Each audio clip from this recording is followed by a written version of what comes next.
Hello everyone, চলে এসেছি আবার একটি নতুন ভিডিও নিয়ে। আগের পার্টে তো তোমরা দেখলে পুজো দিতে যাব বলে রেডি হয়ে নিয়েছি, আর আমার সাথে সাথে আমার পুষুও রেডি হয়ে নিয়েছে পুজো দিতে যাবে বলে। আর পুজোর ডালাটা পুষুই নিয়েছিল। তারপর আমরা মন্দিরের সামনে এসে দেখি এখানে তো প্রচুর মানুষের ভিড় জমে গেছে, কারণ মায়ের আসার সময় হয়ে গেছে। আর মায়ের আসার ঠিক আগের মুহূর্তে এখানে প্রচুর মানুষের ভিড় জমে, আর সকলে বাড়ির থেকে বাতাসা লজেন্স সেই সব নিয়ে আসে মায়ের এখানে ছড়াবে বলে।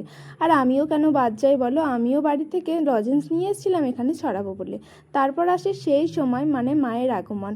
আর মায়ের এই নাচ একবার দেখলে বারবার দেখতে মন চায়, একবার এই নাচ দেখার জন্য এত মানুষের ভিড় জমে। তারপর মাকে নিয়ে গিয়ে মায়ের বেদিতে স্থাপন করা হয়। আর মায়ের এই রূপটা দেখো কি অপূর্ব মায়াবী লাগছে। মা রক্ষাময়ী, সকলের রক্ষা করো।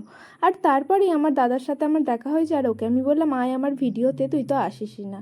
আর তারপরে আমি সকলের ছবি তুলে দিচ্ছিলাম, আর রূপমদা আমাকে ডিস্টার্ব করছিল, আমার মাথায় একটা বাতাসা চাপিয়ে দিয়েছে দেখো। আর মায়ের পুজো শুরু হয় রাত 12টায়। সারা রাত পুজো হয়ে সূর্য ওঠার আগে মায়ের বিসর্জনও হয়ে যায়।